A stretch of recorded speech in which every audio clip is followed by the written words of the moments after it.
Boker Tov les amis, shalom à tous, à toutes, Bezrat Hashem. Les sourds de Rabbi Nathan, ils sont avec nous tous pour nous bénir, Bezrat Hashem. Une seule page de Rabbi Nathan, ça suffit pour réparer le monde. Donc on a vraiment de quoi s'appuyer, on a sur qui s'appuyer. Shalom al milismor. Alors Bezrat Hashem, que ce jour de la Iloula de Rabbi Nathan, Asar Betevet, ça amène la Géoula, que tous les problèmes qu'il y a eu se transforment en bien, que Rizra Sofer soit avec nous, qu'il n'y ait pas de traduction de la Torah en grec, et qu'il y ait la reconstruction de Yerushalayim, Bezrat Hashem.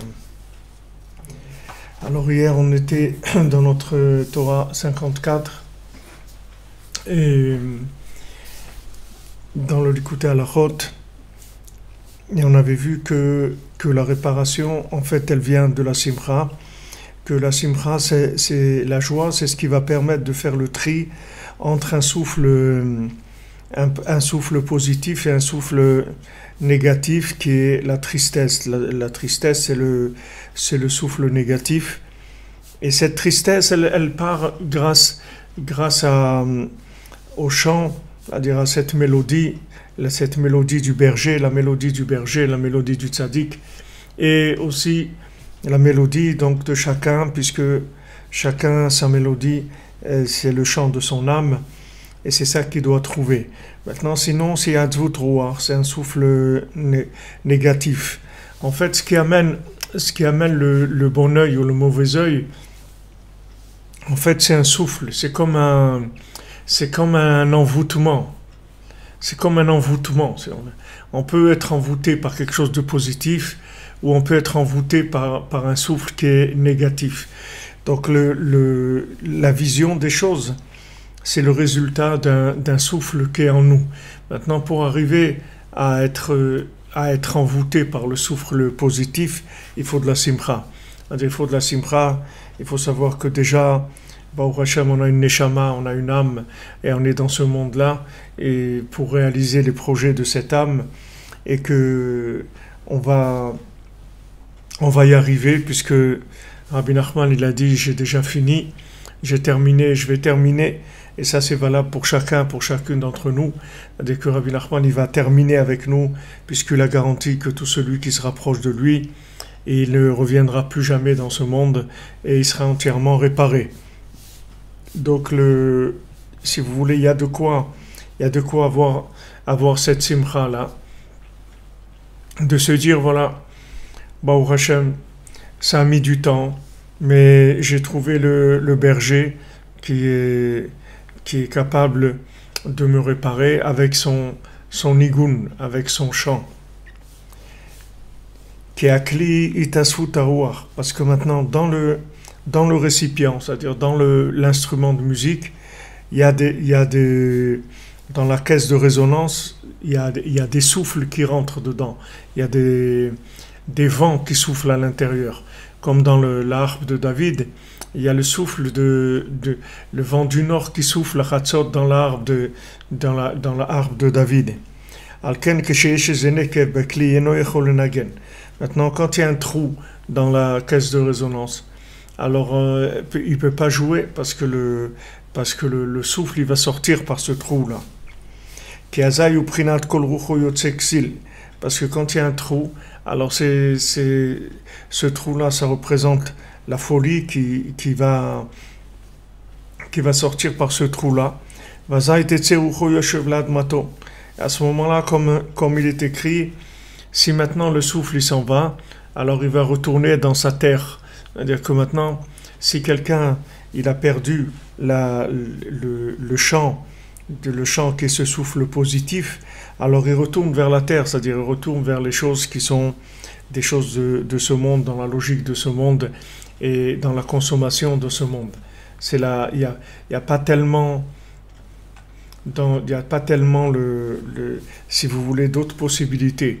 Où maintenant, on arrive à décrocher ce souffle positif, c'est-à-dire cette joie, cette satisfaction profonde d'avoir trouvé le chemin, d'avoir trouvé le guide, d'avoir trouvé le berger avec son nigun, ou bien on est obligé d'aller dans de la consommation, essayer de trouver des choses qui vont nous occuper, qui vont nous donner un peu de semblant de vitalité, même si c'est pas vraiment de la vitalité, c'est de la vitalité à l'envers, mais momentanément, ça permet à la personne de continuer à rester dans ce monde.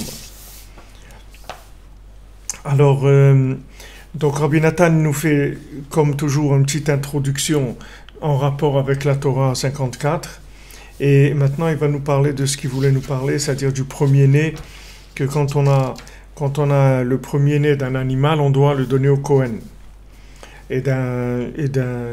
Aussi quand c'est un premier-né dans une famille aussi humain, alors on fait le pidion, c'est-à-dire on rachète au Kohen, puisque tous les premiers-nés, ils appartiennent au Kohen. Tout ce qui est premier, ça appartient au Kohen, puisque tout ce qui est premier, tout ce qui s'appelle Réchit, c'est-à-dire premier, ça veut dire que c'est la mémoire, c'est là où il y a le plus de mémoire, puisque c'est le premier, ça veut dire c'est là où c'est encore le plus près de la mémoire de l'autre monde. Donc ça appartient au Kohen. Et ici, Rabbi Nathan, il parle de premier-né d'animaux purs qu'on doit donner au Kohen.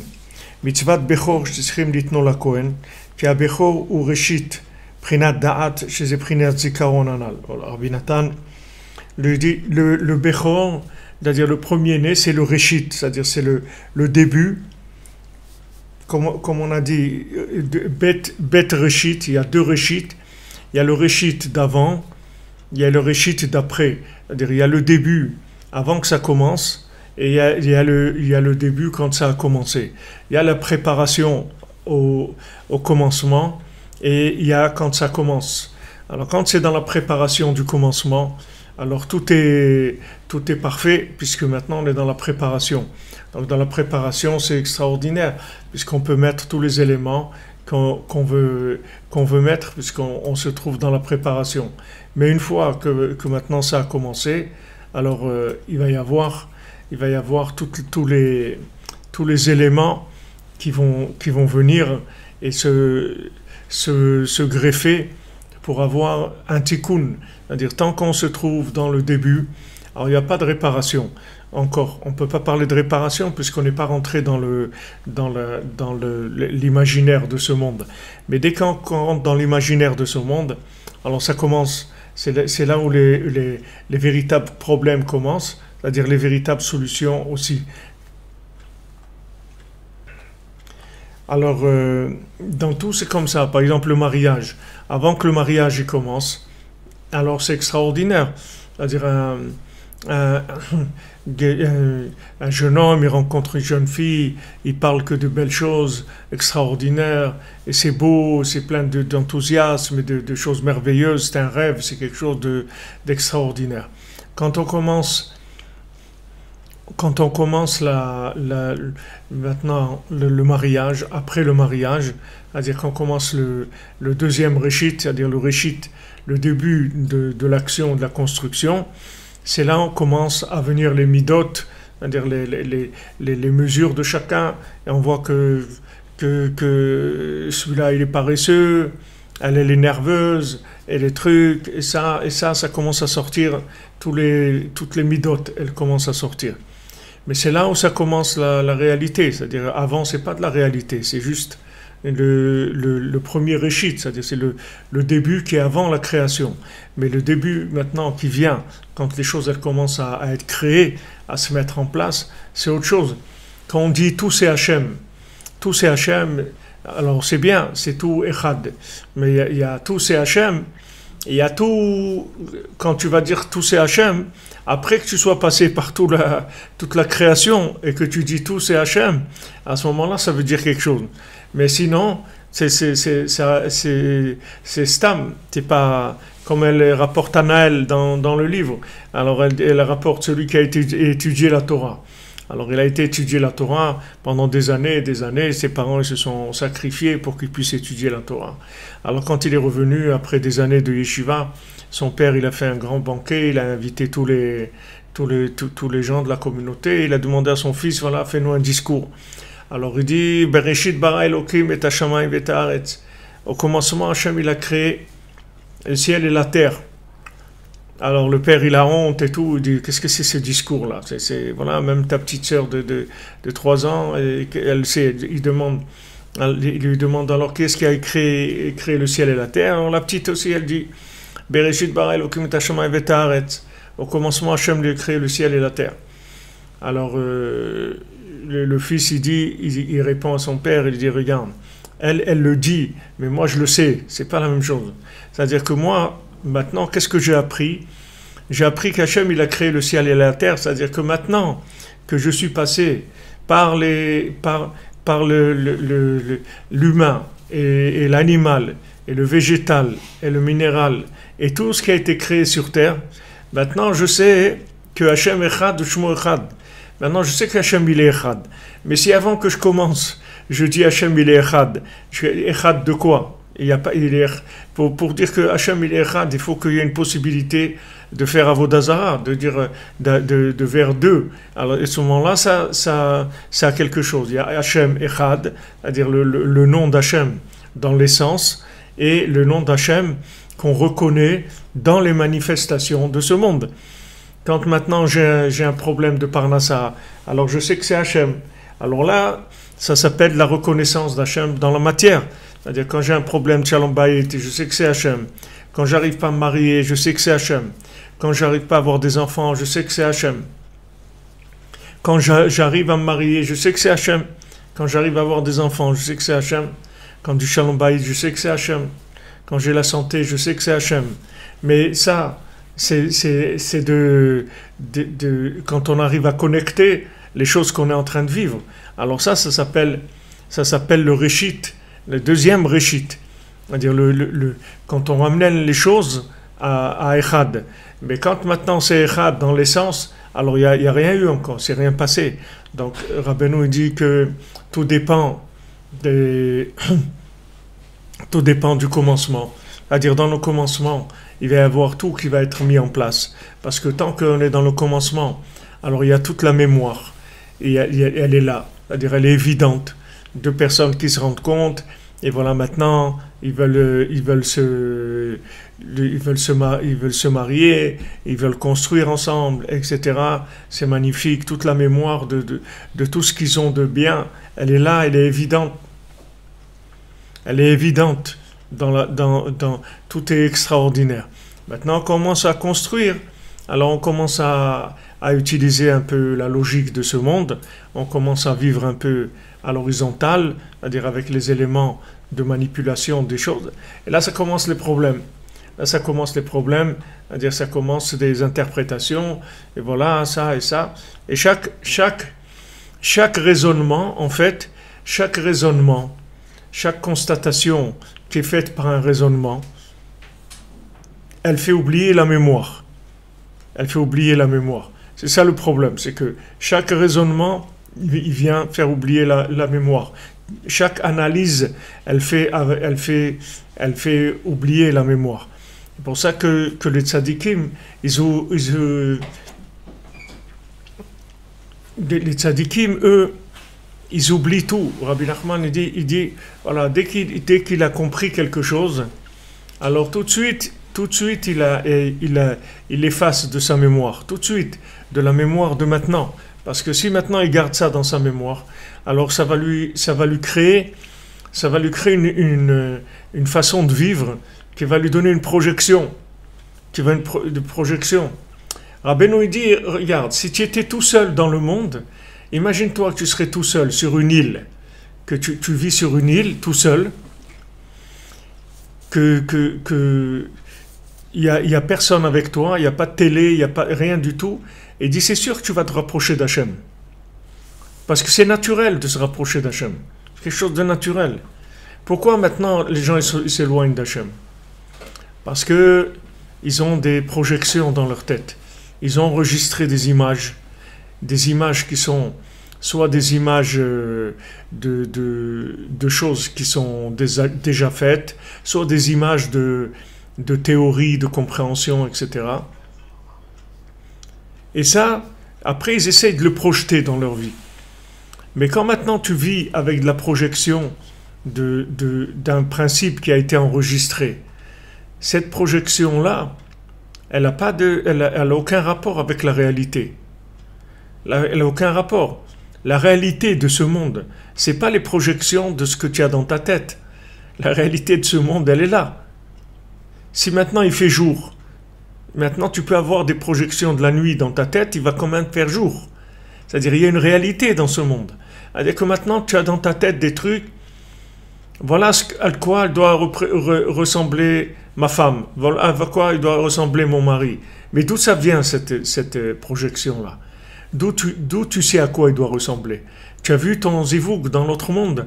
Tu as vu qui c'est ton zivouk dans l'autre monde? Tu l'as pas vu. Donc d'où tu sais à quoi il doit ressembler? Qu'est-ce qui fait que tu dis, moi, je voudrais quelqu'un comme ça, que soit comme ça? D'où ça vient, ça? D'où ça vient, ça? Ça vient des projections, des choses qui sont dans ta tête.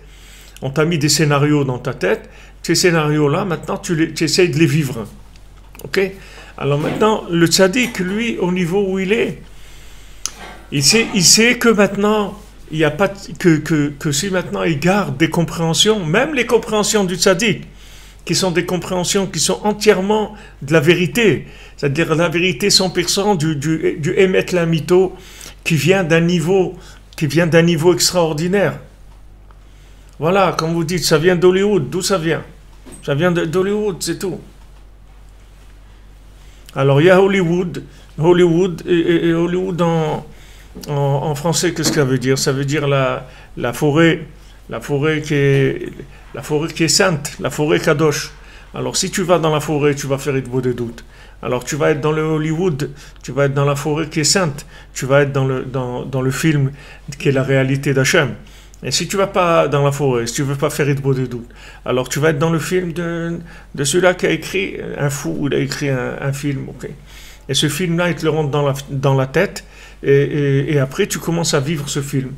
Maintenant, il y a le film de tes parents, il y a le film de tes professeurs, il y a le film de ta grand-mère, il y a le film de ta belle-mère, il y a les films de tout le monde. Il y a plein de films, plein de films. Mais maintenant, moi, j'ai mon film à moi. Moi, je suis venu faire quelque chose dans le monde. Je suis venu faire quelque chose dans le monde.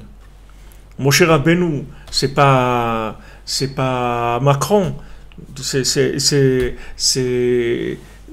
Rabbi Shimon Bar Yochai, c'est pas Baudelaire. C'est-à-dire chacun il est venu faire quelque chose dans ce monde, ok? Maintenant, s'il s'était pas trouvé Rabbi Shimon Bar Yochai, il n'avait pas trouvé que tiens, il est Rabbi Shimon Bar Yochai, alors qu'est-ce qu'il aurait été? Il aurait été la projection de quelqu'un. Quelqu'un qui aurait fait une projection, il a fait cette projection. Alors c'est pour ça que Rabbeinu se renouvelle tout le temps. Et Rabbi Nathan, dès qu'il est rentré chez le Rebbe, il a compris ça. Il a dit, ce tzaddik-là, si on veut s'approcher de lui, il faut mettre tous les enregistrements, il faut les mettre à la poubelle. Parce que si on garde des enregistrements, on ne va pas arriver avec lui. On ne peut pas arriver avec lui. Avec lui, ce n'est pas possible. C'est-à-dire qu'on ne peut pas rentrer chez lui avec des pré-enregistrements. On doit rentrer chez lui en live. On ne peut pas rentrer en pré-enregistré. Il faut du live. Chez lui, il n'y a que du live. Il n'y a que du vivant, c'est tout. Il n'y a pas des pré-enregistrements. Moi, j'étais comme ça, et moi, je suis comme ça. Moi, toi, tu n'es rien du tout. Tu n'es pas que ça, tu n'es rien du tout. Tu ne sais pas qui tu es. Tu n'as pas commencé à vivre. Donc, viens, tu rentres dans l'école de Rabbi Nachman, comme il dit, chez moi, tous les jours, on commence l'Aleph Bet. On commence Aleph Bet. On rentre, voilà, allez, on commence les amis. On commence les amis. On sait rien. Allez, on va commencer. Qu'est-ce qu'il y a aujourd'hui? Quel est le plat du jour? Quand tu viens, tu ne vas pas commencer dans un restaurant, tu ne vas pas dire le plat d'il y a un mois. Maintenant, il y a un plat du jour, ok? Tous les jours, Hachem, il fait un plat nouveau.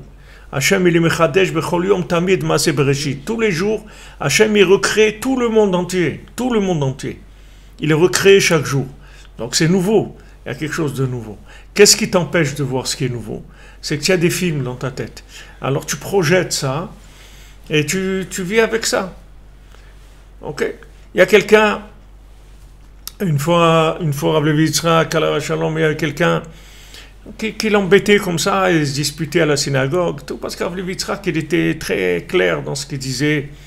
Il disait voilà, et quand le soir, quand on a fini de faire Arvit, on rentre à la maison, on mange, on fait Birkat Hamazon. Et il disait dans le Sidour qu'il y avait avant, il y avait un livre de prière qui s'appelait Or Mitzion. Dans ce Sidour-là, il y avait Birkat Hamazon, et après Birkat Hamazon, il y avait le Kriyat Shema à la Mita.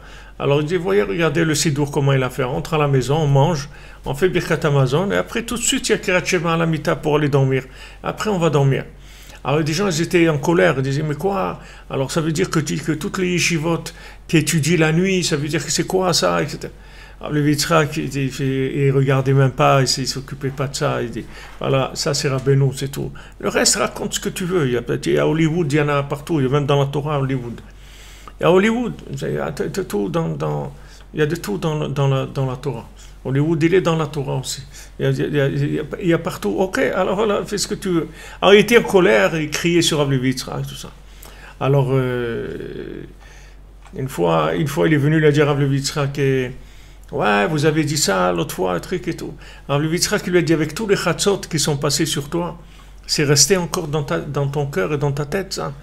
C'est-à-dire, tu es resté avec de la mémoire de quelque chose comme ça, de négatif. Tu n'as pas nettoyé la mémoire vive, tu n'as pas effacé tu n'as pas vidé la poubelle de l'ordinateur, mais vide. Pourquoi tu gardes des choses comme ça en mémoire? Pourquoi tu gardes la mémoire? Si maintenant, quelqu'un il est marié, il vient, il commence à dire, ouais, il m'a dit ça, elle m'a dit ça, et truc et tout. Quand elle t'a dit ça? Ben, depuis la semaine dernière, tu sais que le monde il a été recréé, je ne sais pas combien de fois, que toi tu n'es plus là, tu n'es plus le même, l'autre c'est plus le même. C'est un autre monde, tu t'es pas rendu compte. Tu vis dans un film en fait. Tu vis dans un film, tu rebobines le film, et c'est comme les trucs en boucle, tu sais quand tu veux dans YouTube là, tu mets en boucle, alors il finit, il recommence. Alors c'est comme ça, c'est des bugs. Les gens, ils ont dans la tête un bug sur quelqu'un. Il m'a fait ça. Ok? Qu'est-ce que c'est un traumatisme qu'est-ce que c'est un traumatisme? C'est ça. Un traumatisme, ça veut dire que quand tu arrives là-bas, ça recommence. Le film, il recommence. Allez, c'est reparti. C'est-à-dire, si tu tournes en boucle, ça tourne en rond. C'est-à-dire, quand tu retombes sur ça, tac, tu n'arrives pas à effacer la mémoire de cette chose-là. C'est-à-dire, cette chose-là, elle s'est gravée dans une mémoire dans une mémoire ce qui s'appelle une mémoire amnésique en fait, parce que c'est une mémoire qui te rend amnésique, parce qu'elle t'empêche de te rappeler de ce qu'il faut se rappeler et de voir la réalité. Alors tu viens, tu bugs sur ça. Tu dis voilà, il m'a dit ça, ou elle m'a dit ça, ou il m'a fait ça, un truc et tout. Mais attends, mais qu'est-ce que... Alors imagine-toi que tu aies des trucs comme ça préenregistrés. Tu en as 2 ou 3 000, ou 5 000, ou 10 000. Mais ça y est, tu es un mort-vivant. C'est-à-dire ta vie, c'est une salle de cinéma, c'est tout. Il n'y a rien, il ne se passe rien dans ta vie. Il ne se passe rien. Il ne peut rien se passer. Tu es enfermé dans une salle de cinéma. Donc il n'y a rien, il ne peut rien se passer. Il n'y a pas de bracha, il n'y a pas de parnassa, il n'y a pas de mariage, il n'y a pas d'enfants, il n'y a pas des trucs.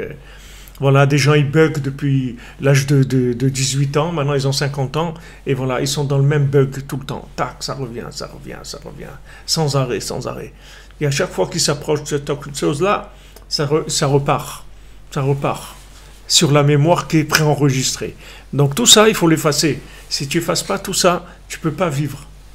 Tu ne peux pas vivre. Donc maintenant, qu'est-ce qu'on fait? Quand on va dormir tôt, alors notre neshama, elle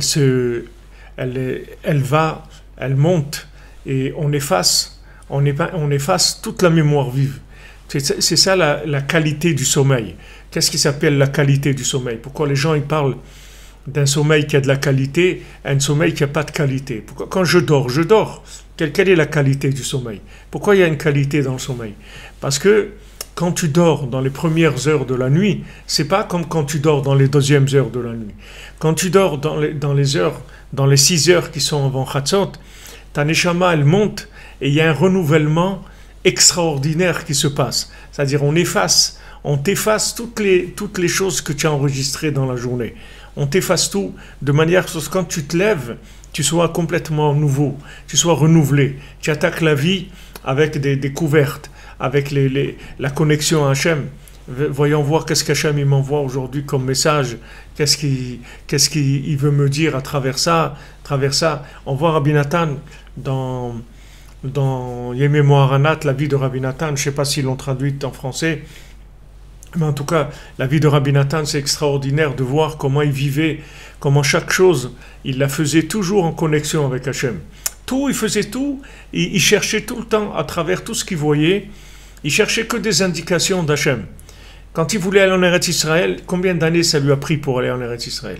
Il est arrivé à Odessa, il avait même donné déjà un acompte pour le billet de bateau et tout.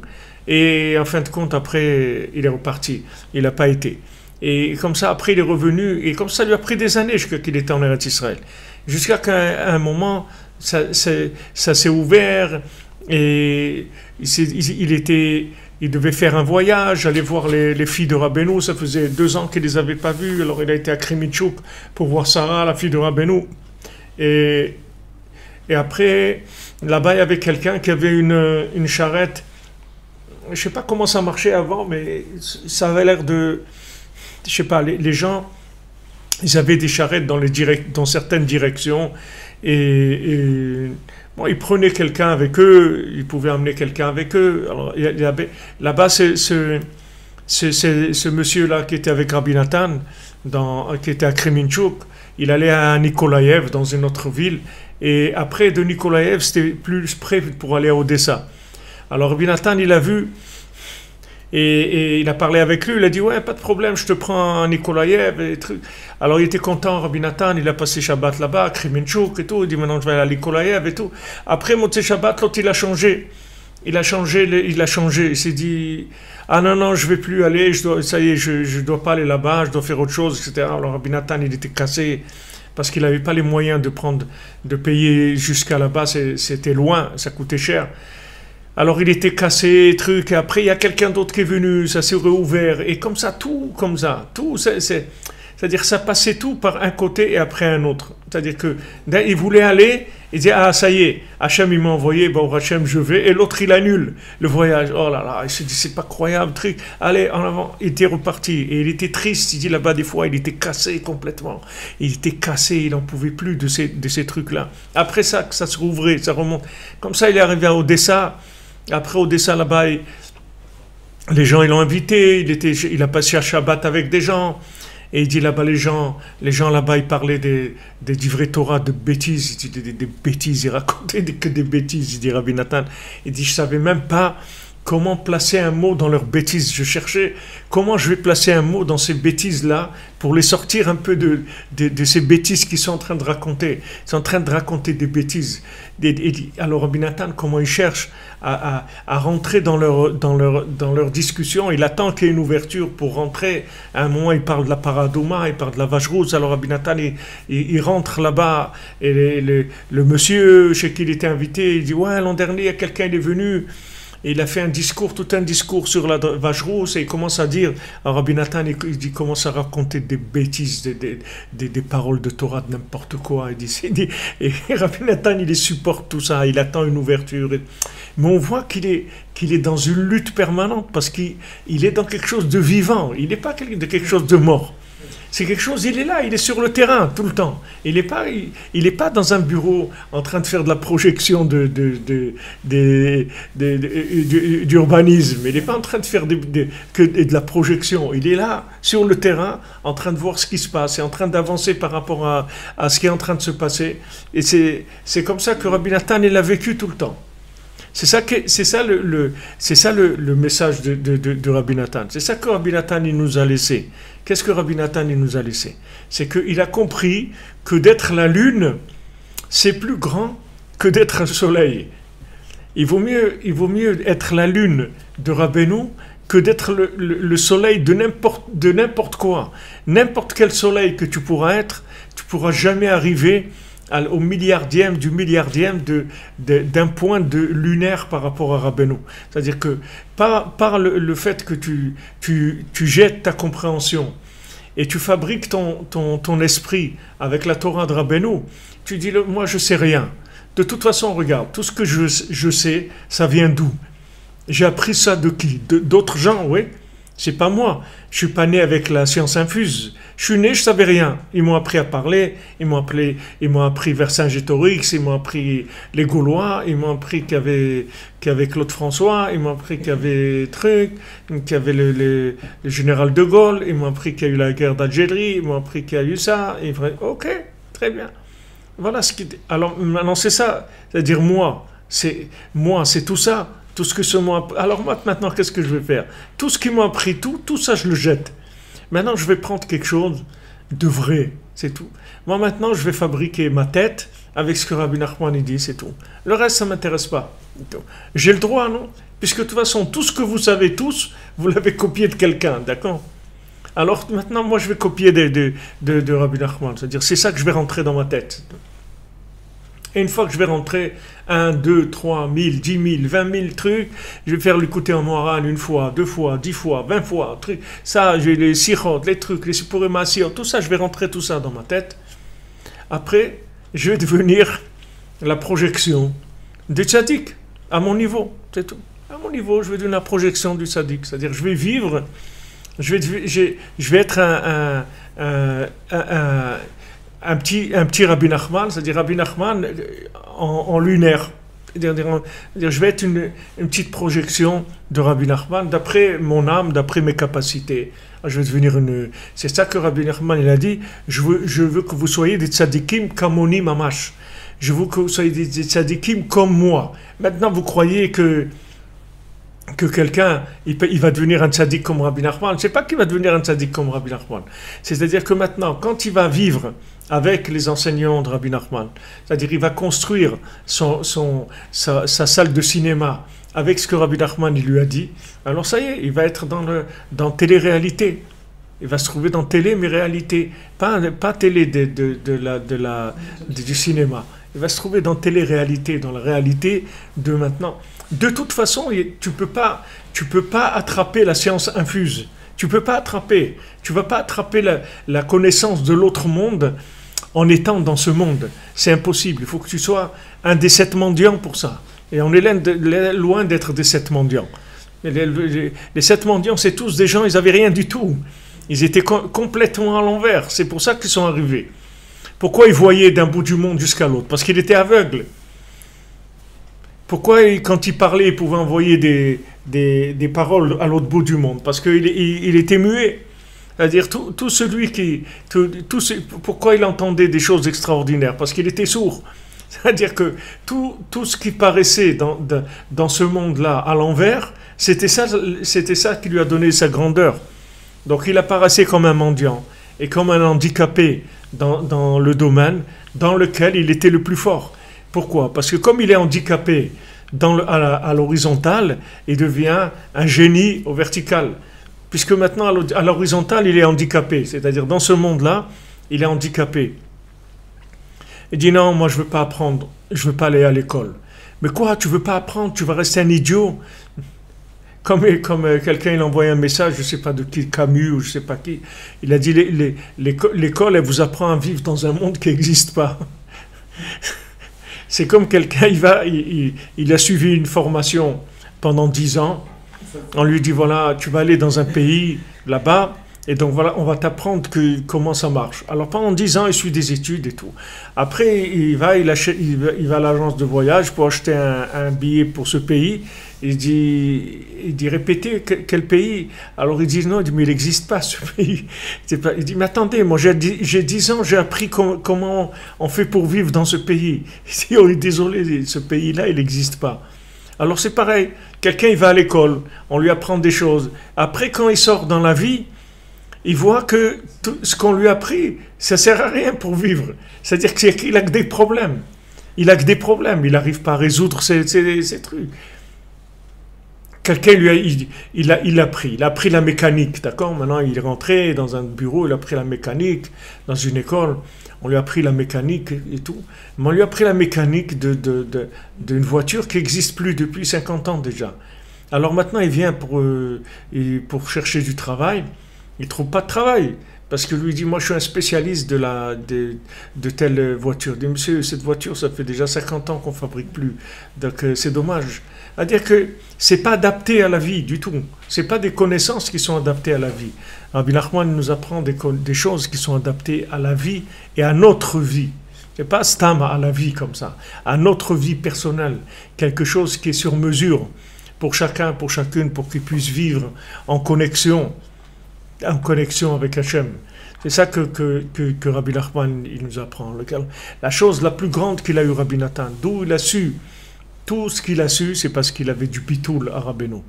Parce qu'il était sûr qu'il ne savait rien du tout, qu'il n'avait rien compris du tout. Tandis que tous les autres élèves, même que c'était des tzadikim, il y avait des élèves de Rabbeinu qui étaient des tzadikim plus grands que Rabbi Nathan, au point de vue tzadik. C'est-à-dire qu'ils étaient plus élevés dans leur construction d'eux-mêmes que Rabbi Nathan. Mais ils n'ont pas compris le message de Rabbeinu comme Rabbi Nathan il a compris. Parce que Rabbi Nathan, c'était un vrai mendiant. Rabbi Nathan, il est venu chez Rabbeinu comme quelqu'un qui ne sait rien du tout, qui n'a pas commencé à vivre, qui cherche le début. Comment on fait pour se rapprocher d'Hachem? Comment on fait pour se rapprocher d'Hachem? Il ne savait pas. Pourtant, il dit, mais attends, mais toi, tu es un rave, tu étais à Beddin dans le Beddin de Rav Levi Yitzhak de Berditchev, c'était un grand érudit en Torah, un grand rave, Rabbi Nathan. Il dit, c'est rien du tout, moi. On ne peut pas écrire le Likutei Tfilot si on sait quelque chose. L'homme qui a écrit le Likutei Tfilot, tu vois que tu ne peux pas sortir des prières comme ça si tu crois que tu sais quelque chose. C'est impossible. C'est impossible que c'est pour ça qu'il a dit que l'écouter de Philot, c'est la 50e porte. Et que celui qui fait l'écouter de Philot tous les jours. Alors Rabbi Nathan, il lui garantit qu'il va aller au Gan Eden avec l'écouter de Philot. Parce que le l'écouter de Philot, c'est la prière de celui qui ignore tout à l'horizontale. Il veut pas du tout rentrer dans la manipulation des éléments horizontaux. Il veut vivre à l'horizontale par la connexion avec le vertical. Mais l'horizontal lui-même, il l'intéresse pas du tout. L'horizontal lui-même, il l'intéresse pas du tout. L'horizontal seul, ça l'intéresse pas. Et Rabbi Nathan, il a été au bout de ça. Il a été au bout. Il a été au bout dans la 50e porte de la Bina, c'est-à-dire là où tu sais que tu sais rien. Là où tu sais que tu sais rien. Il est arrivé à ça. Alors quand Rabbi Nathan, il a compris qu'il ne savait rien du tout, alors il a commencé à prier. Comme Rabbeinu dit, Hachem il est grand et on ne sait rien du tout. On ne sait rien. Si tu sais que tu sais rien, tu vas parler avec Hachem tous les jours. Tous les jours, tu vas parler avec Hachem, tu vas lui demander de t'aider, parce que tu sais rien, tu sais pas comment faire pour ça, tu sais pas comment faire pour ça, tu sais pas. Tu vas demander à Hachem, tu vas dire, regarde Hachem, tu m'as mis dans ce monde, je te remercie, tu m'as amené dans ce monde. Tu dois savoir pourquoi, mais moi je sais pas pourquoi je suis là. Moi, je ne sais pas ce que je suis venu faire ici. Est-ce qu'il y a quelque chose de spécial que je dois faire? Dis-moi ce que je dois faire. Oriente mes pas, je ne sais pas. Je vais vivre avec quoi? Qui est-ce qui va être mon mentor? Qui est-ce que je vais prendre comme mentor? Je vais prendre Madame Macron, je vais prendre Michel Drucker, je vais prendre qui? Qui est-ce qui va être mon mentor? Je ne sais pas. Je sais pas de qui je vais m'inspirer. De qui je vais m'inspirer? J'en sais rien. J'ai entouré avec des fous. Je ne sais pas du tout de qui je vais m'inspirer. Je ne sais pas. Voilà à quoi il est arrivé Rabbi Nathan. Et là, il a sorti le côté de Philote. Il a sorti le côté de Philote. Il a sorti la prière de la 50e porte. Et c'est pour ça qu'il te garantit qu'avec ça, tu vas aller au Gan Eden. Parce que avec la prière de la 50e porte, tu arrives à tout. Tu arrives à tout. Tu vas tout réparer. Tout, absolument tout. Tu vas sortir du monde réparé. En fait, tout ce qui nous dérange aujourd'hui, c'est tout ce qu'on sait. C'est ça qui nous dérange. Tout ce qu'on sait, sans oublier que même ce qu'on sait, des fois, on peut se tromper dans ce qu'on sait. Même à l'horizontale, c'est faux, des fois. C'est-à-dire, comme il dit Rabbeinu ici, des fois, l'imagination, elle te trompe, même sur la réalité. Même sur la réalité. C'est-à-dire, tu vois quelqu'un maintenant, il est en train de débarrasser une assiette, et un verre et tout, il amène ça à la cuisine. Alors toi, tu peux croire qu'il a mangé, tu dis, mais c'est un jour de jeûne, comment il mange et tout? Tu l'as vu manger, tu l'as pas vu manger. Tu as vu qu'il a débarrassé une assiette et tout, mais il n'a pas mangé. Qui est-ce qui t'a dit qu'il a mangé? C'est-à-dire, tu as rajouté des choses qu'il n'y avait pas. Alors Rabbeinu te dit, fais attention. Hein? On a gardé notre logique de se dire que quand on se lève de l'assiette, ça veut dire qu'il a mangé. tout est facile. Ouais. Mais il faut enlever ça. Il dit, je sais rien, c'est tout. J'ai vu quelqu'un qui a rangé une assiette. Après, c'est tout. J'ai rien vu d'autre. Je sais pas. Je sais pas ce qu'il fait. J'en sais rien. C'est pas mon affaire. Je sais rien du tout. Je sais pas ce qu'il fait. Alors comme ça, dans la vie, tu crois que cette personne, elle a voulu te faire du mal et tout. Mais elle n'a pas voulu te faire du mal. Toi, tu crois qu'elle a voulu faire du mal. Pourquoi? Parce que tu as un film qui est enregistré. Et ce film-là, qui est enregistré, quand il y a eu une situation comme ça, c'était quelqu'un qui voulait faire du mal à quelqu'un. Donc maintenant, toi, tu as cette référence de film. Et quand maintenant ça vient devant toi, alors voilà le référentiel où il va. Il va par rapport à cette chose-là. Maintenant, si tu te dis que tu sais rien, et que tu avances, et que tu pries et tu avances, donc tu n'as pas de problème. Tu n'as pas de problème. Donc tout le système du deuxième Réchit, du deuxième Réchit, de Bereshit, du deuxième commencement, c'est de l'annuler au premier commencement. C'est-à-dire d'annuler, d'aller vers la pensée d'Hachem, qui était, comme on dit, sauf Maaseh b'marshavatrila, à la fin de l'action, elle se trouvait dans la pensée, de retourner dans la pensée d'Hachem. C'est ça le but. Et quand on arrive à Shabbat, que maintenant Hachem il a créé pendant tous les jours de la semaine. Après il arrive Shabbat, que Vaïchoulou Hashamayim Va'aretz V'chol Tzevaam. C'est-à-dire Vaïchoulou, ça veut dire Hachem, il a été méchalé, il a détruit. C'est-à-dire il arrive Shabbat, Hachem il détruit tout ce qu'il a créé. Tout ce qu'il a créé, c'est la destruction. C'est comme ça qu'on fait Shabbat.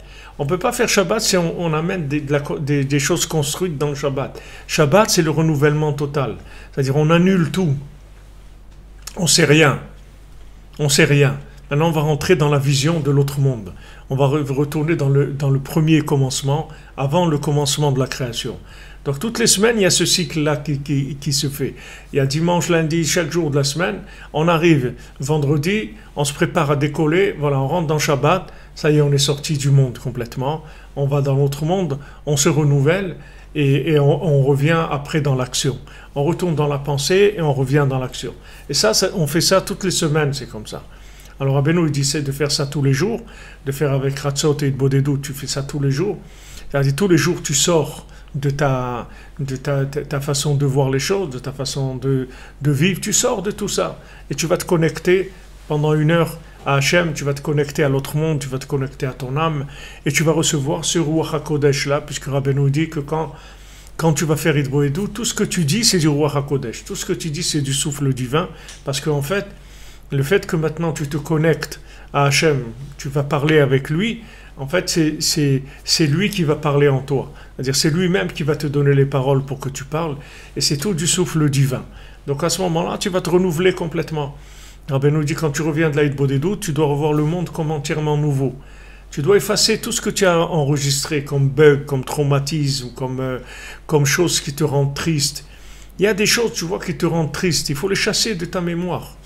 Il faut les sortir de ta mémoire. Ça ne sert à rien de les ressasser tout le temps. Ça ne sert à rien du tout. Sors-les de ta mémoire. Sors-les de ta mémoire. Dis, qu'est-ce que ça me rapporte, ça? Ça me rapporte quelque chose à moi. J'avance avec ça, non, c'est tout. Ouais, mais c'est grave, il t'a fait, je m'en fous, c'est grave ou pas grave. Moi, ce que je regarde, c'est ma vie. Ça me dérange, ça, dans ma vie, alors je le jette, c'est tout. Ouais, mais c'est grave. Qu'est-ce qui est grave? Ce qui est grave, c'est que je ne vive pas. Ça, c'est grave. Ça, c'est grave. Que je ne vive pas, que maintenant, parce qu'il y a un problème, ça m'empêche de vivre, ça, c'est grave, oui. Mais que maintenant, j'efface le problème et je vis, c'est tout. Je me renouvelle, je vis. Alors si maintenant vous enregistrez trop d'informations, après vous ne pouvez plus vivre. Après vous ne pouvez plus vivre, parce qu'après votre vie, ça devient un labyrinthe. C'est-à-dire chaque chose qui rentre, elle doit passer par ce labyrinthe-là. Et il ne trouve jamais la sortie. Après il tourne dedans. Il n'arrive pas. Il n'arrive pas. Plus quelqu'un il attend pour se marier, plus ça va être difficile parce qu'il augmente les critères analytiques. Tu me prends? C'est-à-dire le tamis, il a des trous de plus en plus petits. Et à un moment, il arrive à des trous qui sont tellement petits qu'il n'y a plus rien qui peut passer par là-bas. Il n'y a rien qui passe. Alors qu'au début, il a un tamis avec 2 ou 3 trous. Il y a tout qui passe, il n'y a pas de problème. Après, ça commence à tresser le tamis. Allez, il devient plus petit, plus petit, plus petit, plus petit. Je sais que la personne après, ça y est, ça devient impossible. Ça devient impossible parce que le tamis, il laisse plus rien passer. C'est-à-dire qu'il y a tellement de connaissances, il y a tellement de critères analytiques que la chose, elle n'existe pas. Elle n'existe pas. C'est-à-dire ça devient tellement parfait, pas par rapport à la perfection, par rapport au nombre de tests obligatoires que la personne, elle s'est mise dans sa tête. La personne, elle doit avoir la parnassa, elle doit être gentille, doit être joyeux, il doit avoir une maison, il doit avoir une éducation comme ça, il doit parler tant de langues, il doit savoir jouer d'instruments de musique, il doit aimer le sport, il doit pas être trop près de ses parents, il doit être d'une famille nombreuse, il faut vas-y, ils ajoutent des critères, jusqu'à qu'après ça devient un mouton à 5 pattes, après il peut plus trouver. Et chaque jour qui passe, c'est comme ça. Chaque jour qui passe, les gens ils enregistrent plus de connaissances, c'est-à-dire ils ont l'esprit plus aiguisé, soi-disant, et cet esprit plus aiguisé, ils se retournent contre eux. L'esprit aiguisé, il se retourne contre eux. Comme il dit Yaakov Avenu, voilà, il dit, qu'est-ce qu'il a donné à Yosef? Qu'est-ce qu'il a donné à Yosef? Il lui a donné Shrem. Parce que maintenant, Yaakov, il a demandé à Yosef de l'enterrer à Hebron. Pardon. Il a demandé de l'enterrer à Hebron, d'accord? Alors Yaakov, il lui a dit, regarde, de la même manière que toi, tu me fais un chesed maintenant, tu me fais quelque chose, une bonté avec moi, alors moi je vais te donner quelque chose, je vais te faire cadeau Shrem. Shrem, c'est à toi, c'est ton endroit. C'est pour ça que Yosef, quand ils l'ont sorti, ils l'ont enterré à Shrem. Maintenant, Shrem, il a dit, comment il a eu Yaakov? Il a dit, Becharbi ou Bekashti. Becharbi Bekashti, ça veut dire avec mon épée, avec mon arc. J'ai eu Shrem avec mon épée, avec mon arc. C'est-à-dire que quand il y a eu l'histoire avec Dina, et que Shimon et Lévi ils ont tué Shrem et tous les gens qui avaient là-bas.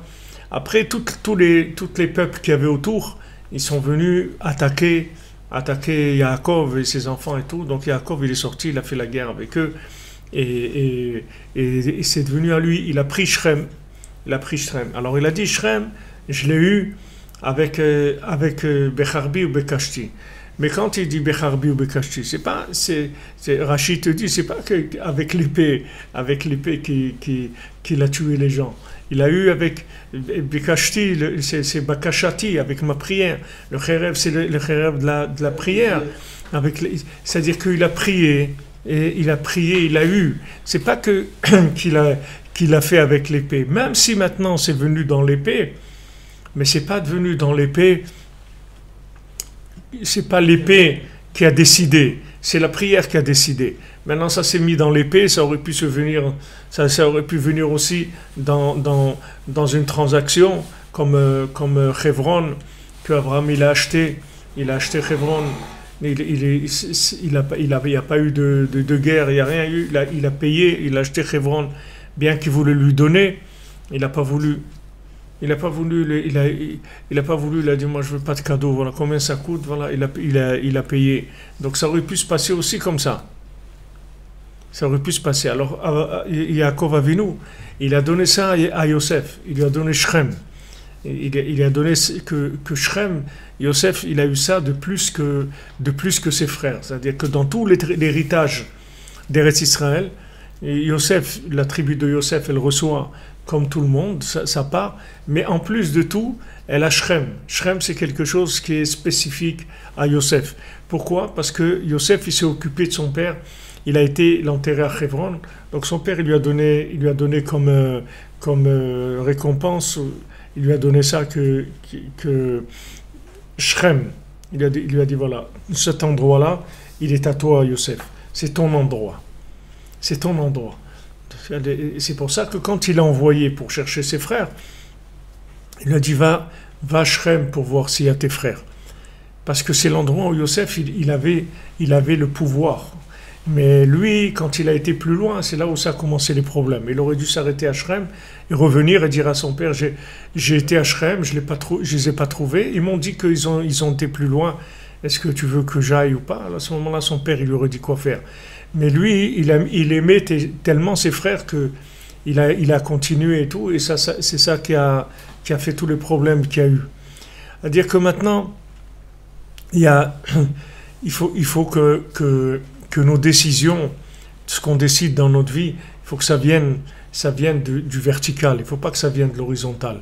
Il faut que ce qu'on décide dans notre vie, ça vienne uniquement de la prière.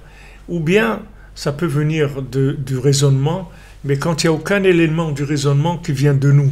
C'est-à-dire quand maintenant, on s'est tellement soumis qu'on arrivait à construire son esprit selon ce que le tzaddik il enseigne, c'est-à-dire on a jeté toutes nos connaissances à nous, tous les principes qu'on avait. On a construit notre cerveau avec la connaissance de ce que le tzaddik nous transmet. Maintenant, on peut raisonner. Et ce raisonnement-là, c'est plus notre raisonnement des choses qu'on a glanées dans notre vie, c'est les choses qui viennent du tzaddik, ce sont des notions qui viennent du tzaddik, et à ce moment-là, on peut commencer à raisonner en faisant toujours attention de pas avoir des choses qui sortent. Hein? Il ne faut pas garder les choses. On avance, mais il ne faut pas qu'on garde des principes ou... Des principes là-haut. Dans l'enseignement de Rabbeinu, on garde les principes. Tout ce qui vient de Rabbeinu, tu dois le garder. Tu en as besoin. Okay. Oui, tu as besoin pour vivre. Tu as besoin de ça pour vivre. Mais il ne faut pas que ça nous fera pas de la dire. Pas du tout. Okay. C'est parce que c'est renouvelé. Je sais rien. Vous comprenez? C'est-à-dire qu'il faut se construire avec de l'infini. Et quand ils ont dit au Harizal d'écrire, pourquoi il n'écrivait pas? Il ne pouvait pas écrire le Harizal. Parce que le Harizal, il avait tellement de flux permanents, de vision, qui ne pouvait pas s'arrêter à écrire, parce que ça partait, les choses elles partaient, elles partaient sans arrêt. Il était tout le temps dans un flux permanent de révélations, de choses infinies et extraordinaires. Donc il ne pouvait pas écrire. Il a eu son élève qui a écrit. Et Rabbeinu, c'est la même chose. Rabbeinu, il a eu Rabbi Nathan. Il a eu Rabbi Nathan, et c'est Rabbi Nathan qui a écrit tout ce que Rabbeinu tout ce que Rabbeinu a dit, c'est-à-dire lui il s'est mis dans le côté lunaire et c'est lui qui a mis qui a mis sur papier tout ce que Rabbeinu a dit. C'est ça qui nous reste, c'est tout ce que Rabbi Nathan a écrit. Et des fois Rabbi Nathan il n'était pas là-bas et il y a des choses combien de choses qui se sont perdues parce que Rabbi Nathan il n'était pas à ce moment-là chez Rabbeinu, puisque lui, il avait sa famille, ses obligations, et des fois, Rabbeinu était dans un endroit, lui était dans un autre, et il y a des choses qui se sont dites où il n'était pas présent. Il y a beaucoup de choses qui se sont perdues comme ça, parce que Rabbi Nathan, il n'était pas là. Mais Rabbi Nathan, c'est le côté lunaire. C'est-à-dire, quand tu vas comprendre que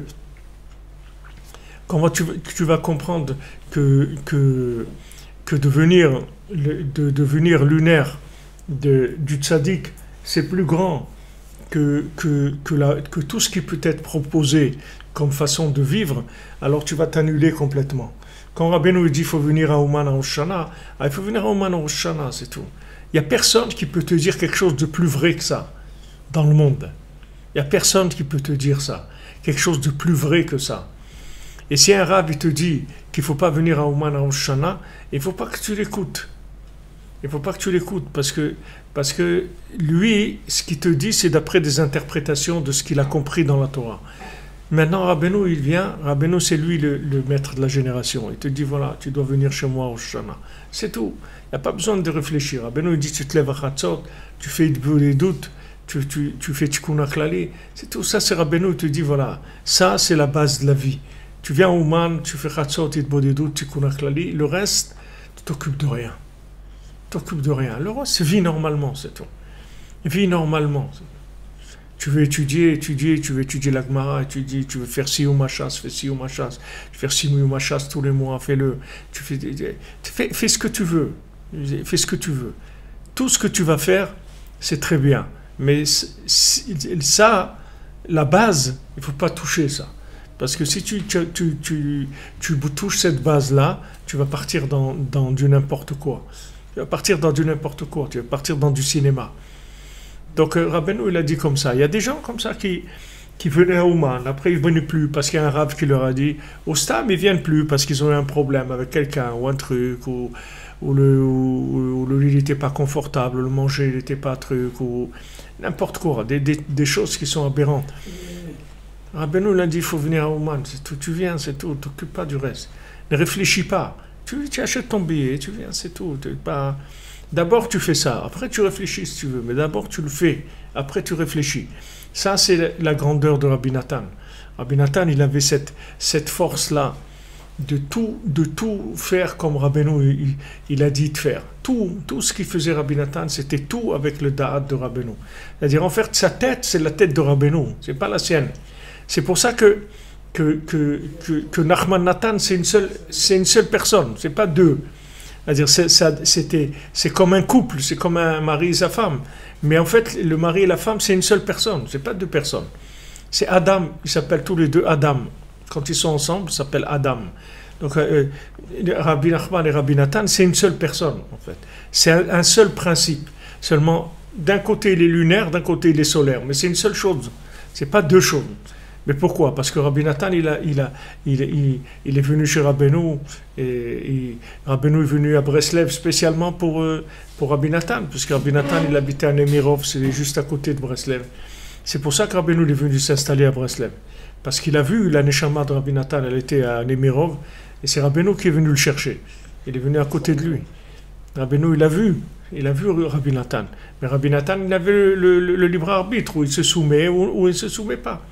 Maintenant, chacun, il est libre. Tu veux vivre avec ce que tu mets comme poubelle dans ta tête, de la télé, des journaux, des livres, de la politique. Tu es libre, fais ce que tu veux. Et tu te dis, non, moi je vais remplir ma tête avec ça. Moi je vais vivre avec les enseignements de Rabbi Nachman, c'est tout. C'est ça ma vie. Le reste, ça ne m'intéresse pas. Alors tu verras que tu vas devenir quelqu'un d'autre complètement. Tu vas voir que tu vas changer complètement. Parce que si tu changes le moteur, Tout change. Si tu changes la base qui envoie les images, qui envoie les projections, les informations, ça y est, tu vas changer complètement. Parce que tous les problèmes que tu as, ils viennent de là. Ils ne viennent pas d'autre chose. Tous les problèmes, ils viennent des conceptions des choses. C'est pas le problème lui-même, il vient que de la conception de la chose. Il vient pas le problème, c'est pas le problème. Le problème, c'est que tu es arrivé là par un concept qui t'a amené là.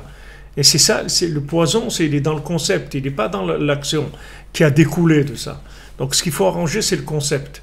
Il faut arranger dans la tête qu'est-ce qui fait que tu en es arrivé là. C'est ça qu'il faut arranger. Donc c'est pas difficile à arranger, tu le jettes, tout. Au Beth Amikdash, ils n'arrangeaient rien, ils jetaient. Dès qu'il y avait quelque chose de cassé, ils le jetaient.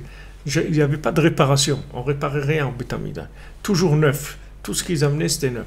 Il y avait un problème dans un robinet, ils le jetaient. Un problème dans un évier, ils le jetaient. Tout ce qu'il y avait dans le Beth Amikdash, c'est complètement nouveau. Parce qu'on dit qu'il n'y a pas de pauvreté dans un endroit de richesse. Le Beth Amikdash, c'est un endroit de richesse. Là-bas, il n'y a pas de pauvreté, que de la richesse. Donc, dès qu'il y avait un truc, on jetait, c'est tout. On jetait. Maintenant, dans la vie, c'est comme ça. Il y a quelque chose qui vient, qui vous embête, jetez-le de votre tête, c'est tout. Jetez la chose de votre tête, c'est tout. Jetez-la. Et quand vous avez un moment de votre ratzot, de votre bodédoute avec Hachem, vous en parlez avec Hachem. Et quand vous allez en parler, vous allez voir, vous allez évacuer la chose, ça y est, c'est terminé. On passe à autre chose. On ne stocke pas des poubelles parce que c'est dangereux. Stocker des poubelles, ça pourrit, ça peut faire des choses terribles dans l'individu. Il y a des gens, ils vivent sur un bug dans leur vie. Ils ont eu un choc, ce choc-là, il les a paralysés. C'est tout. Toute leur vie, elle est dans ce choc-là. C'est tout. Tout ce qu'ils vivent, c'est par rapport à ce choc-là. Rabbeinu, il t'apprend de ne pas être choqué de rien du tout. Tu avances, c'est tout. Tu avances, tu te renouvelles. Tu sors, tu évacues. Avec l'aide bodédoute, Ratzot, tu évacues tout ça. Tu te renouvelles. Tu te renouvelles, Bezat Hashem. Alors voilà, le Soud Rabbi Nathan, que ça amène des Yeshuot. Les paroles de Rabbi Nathan, c'est la Géoula, Mamash. Ça amène la Refoua et délivrance pour tous ceux qui ont besoin.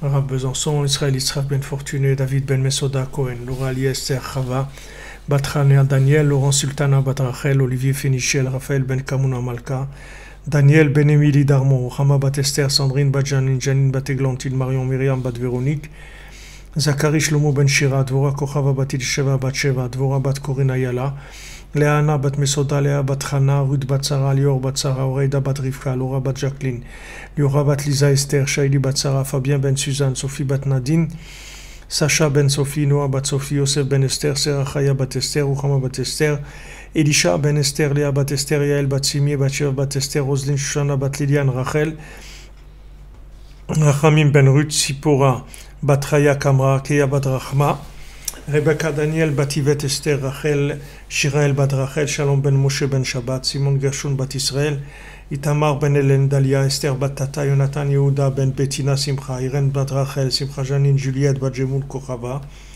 Aviv Ben Tzaala, Geoula Bat Rachel, Rachel Bat Anne-Marie, Yaakov Ben Avraham, Shimon Ben Brigitte Zohar, Jonathan Yitzhak David Ben Marlène Malka, Yosef Yitzhak Nachman Ben Emouna, Rachel Bat Sarah, Yaakov Ben Mikael, Lisa Emouna Bat Rina, Aurélie Chava Huguette Bat Micheline Rachel Rose, Bruno Mikael Ben Nelika Misa, Evelyn Chava Bat Denise, Jonathan Shemama, Yohan Ben Mireille, Ejder Bat Fatma, Théo Ben Fatma, Eli Ben Isa, Angina Niriam Bat Pascal Zora, Alain Ben Dora Meillard, Viviane Bat Émilie, Georgette Bat Arthur, Didier Emmanuel Ben Zbersa, Trinza Batatersa, Shaoul Ben Emma, Esther Yael Batrayan,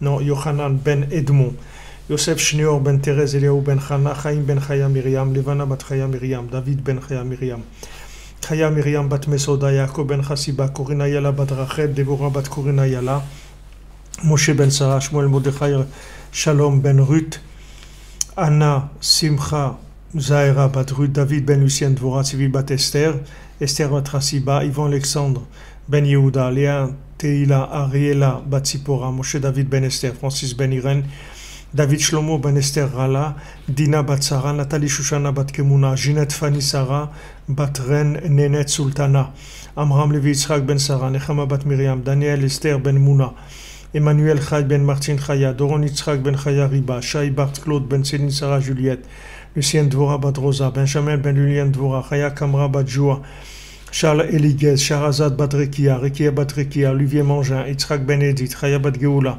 Moshe ben Masoda, Dvora Léa bat Chana, Chana Shane Keser bat Josette, Moshe Raphaël ben Chassiba Levi, Eliaou Nata ben Yochevet Akohen, Muriel Myriam Rivka bat Perla Zora, Léa Badrina, Arik ben Sultana, Yaakov ben Dvoa Fortune, Isabelle bat Hélène, Didier Dov ben Michel, Meir ben Sipora, Bébé Mesaouda bat Simcha, Simcha bat Frecha, Chantal Elisiael bat Liliane Joaja, Liliane Joaja bat Émilie Esther, Patrick Yosef ben Liliane Joaja, Yael Lisa bat Léa, Keren bat Nicole Kochava, Yael bat Nicole Kochava, Arlette bat Émilie Jamila, David ben Moshe, Rivka bat Zari, Mikael ben Yaakov, Yael Amoyal bat Rachel, Batsheva Chana bat Myriam, Myriam bat Marie, Sarah Linda bat Sultana, Esther bat Sultana, Chaya Mushka bat Chana, Aviel ben Emma, Chaya bat Myriam, Yvan Alexandre ben Adam, Renaud Moukoko ben Ruth Charlotte, Marie-Dominique bat Jean-Claude, Thomas ben Jean-Claude, Jean-Claude ben Jean,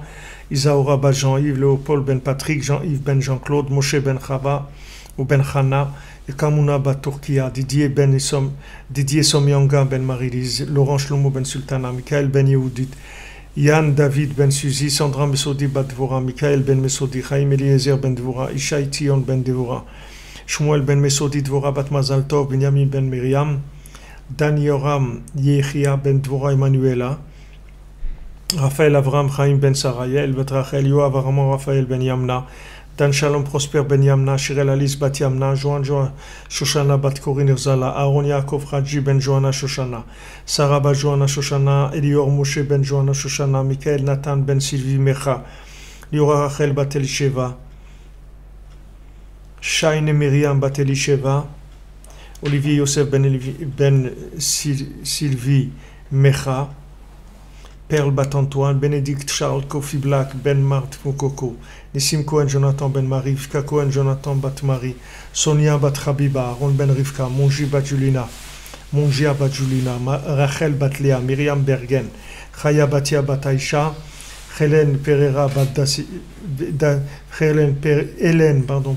da Silva, Milouda bat Brahim, Binyamin ben Chaya, Michael ben Cécile Saïda, Talia bat Esther, Rachel bat Clara, Moshe ben Fradji, Chava bat Myriam, Shoshana bat Chava, Eli ben Shlomo, David ben Eli, Ariel ben Eli, Alain ben Esther, Jacques ben Esther, Rachel bat Simcha, Binyamin ben Yafa, Nejma bat Esther, Matadi ben Madeleine, Gabriel Yaakov ben Esther Candice, Tania Chaya bat Tilak Teila, David Yosef ben Abraham, Rivka bat Rachel, Chaim Mesaoud ben Karol Yael, Ruth Rachel bat Karol Yael, Karol Yael bat Lucie Louisa, Charlie Shalom ben Marinette Myriam, Mesod ben Karol Yael, Charlie Shalom bat Marinette Myriam, Joseph Yosef ben Marinette Myriam, Pinchas, Daniel Israël Pinchas ben Karol Yael, Ruth Rachel bat Karol Yael, Karen Nabe, Devorah Shekroun, Elisheva Timtzit, Ruth bat Chantal Tefacha, Chana Elea bat Chantal Sarachaya, Abigail bat Corinne Sardona, Devorah bat Esther, Devorah bat Kochava, Jennifer de Ré, Véronique Sarah Chaya bat Rachel, Guy Shalom ben Rachel, Bracha Daniel Israël, Pinchas ben Karol Yael, Ruth Rachel bat Karol Yael, Chaim Mesaoud ben Karol Yael,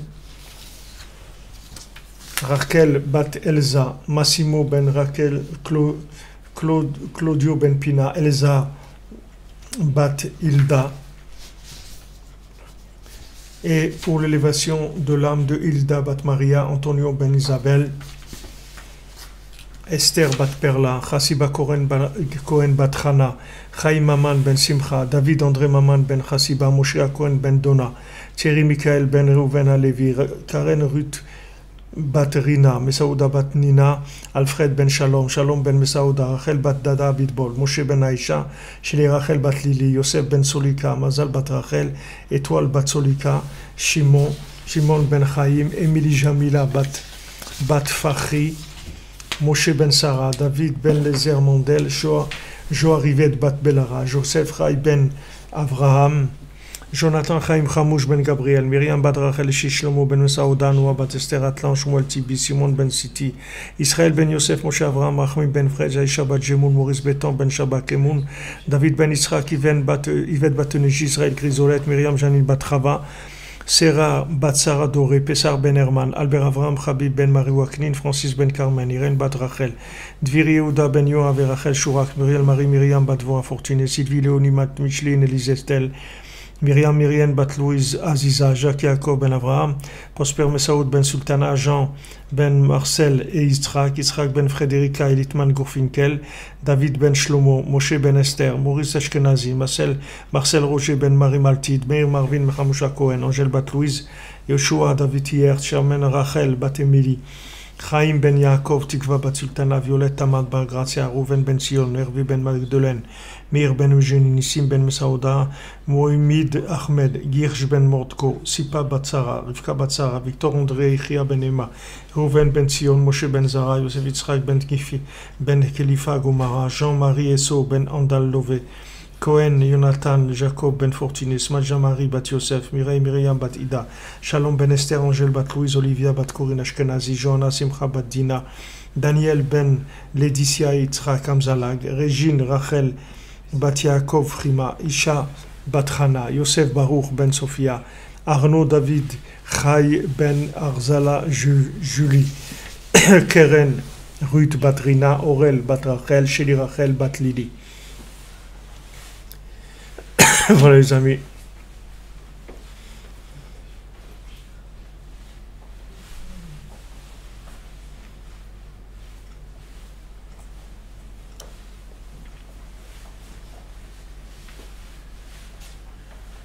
Que des bonnes nouvelles, beaucoup d'atslacha. Que le mérite de Rabbi Nathan soit avec eux et nous tous. Bezrat Hashem. On avance.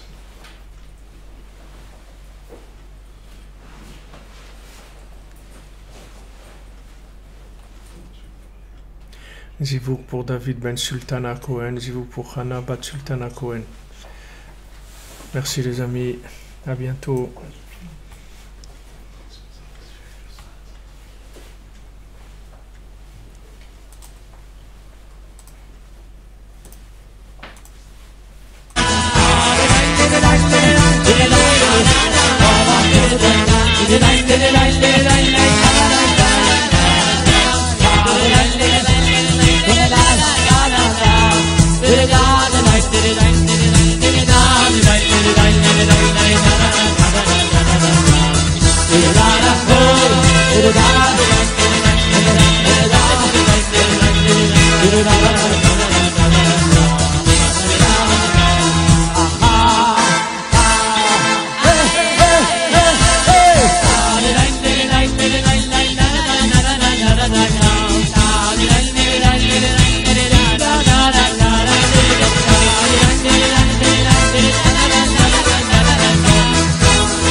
Let's